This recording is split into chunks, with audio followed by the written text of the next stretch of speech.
Assalamu alaikum students, hope you are well, all of you are well and doing your work.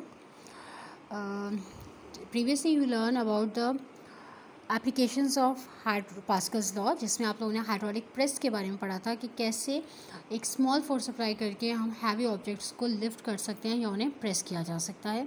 अब इसी system को, इसी application को, इसी लॉ को हम अप्लाई करते हैं in braking system and vehicles, क्योंकि आपने देखा होगा कि इतनी बड़ी बड़ी मशीन्स होती हैं, इतनी बड़े ट्रक्स, कंटेनर, गाड़ियाँ, बसेस होती हैं, लेकिन एक छोटे से पैडल को प्रेस करता है ड्राइवर और इजीली वो गाड़ी रुक जाती है।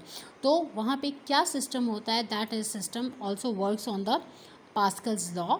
अब उसके अकॉर्डिंग क्या है, that this is a brake pedal, ठीक है, और उसके आगे ये इसका पिस्टन लगा हुआ है जो एक मास्टर सिलेंडर है जिसके अंदर लिक्विड फील्ड है, ठीक है, और इस लिक्विड की वजह से ये पिस्टन जब जैसे ही ड्राइवर इस पैडल को दबाएगा, ये पिस्टन फोर्स अप्लाई करेगा इस लिक्विड के ऊपर, और ये लिक्विड जो है, ये सारे जो प्रेशर इस लिक्विड के ऊपर अप्लाई हुआ है वो ट्रांसमिट करेगा equally in all the directions, ठीक है। इन ऑल डायरेक्शंस करने की वजह से क्या होगा कि कुछ वो यहाँ पे जाएगा, ये रिस्टोरिंग स्प्रिंग्स हैं, यहाँ पे जो है कि वो दोनों साइड्स पे एक्सर्ट करेगा तो स्प्रिंग जो है वो एक्सपैंड हो जाएगा, स्प्रिंग एक्सपैंड होगा, उसके अंदर एनर्जी स्टोर्ड हो जाएगी, ठीक है।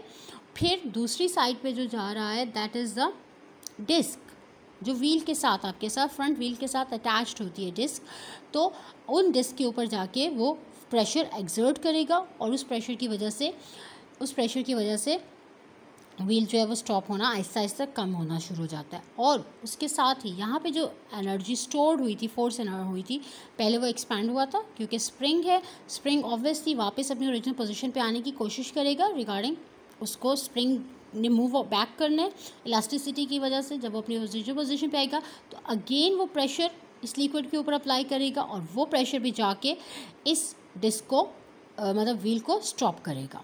सो ये सिस्टम जो होते हैं ये बहुत बड़ी व्हीकल्स में यूज़ होते हैं और इसकी वजह से इजीली वो गाड़ियाँ स्टॉप की जा सकती हैं। The braking systems of cars, buses, ETC also work on Pascal's law. The hydraulic brakes are shown in the figure, ये आपको पूरा शो किया गया है। Allow equal pressure to be transmitted throughout the liquid. When brake pedal is pushed, it exerts a force on the master cylinder, which increases the liquid pressure in it.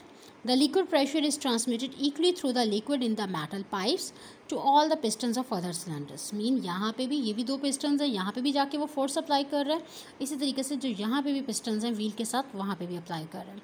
Due to the increase in liquid pressure, the pistons in the cylinders move outward, pressing the brake pads with the brake drums. The force of friction between the brake pads and the brake drum stops the vehicle. So, it is simple method which we are using regarding the braking system in vehicles. These are also used in the vehicles we are using nowadays. So I hope the Pascal's law is clear to you. Learn this topic properly, ठीक है।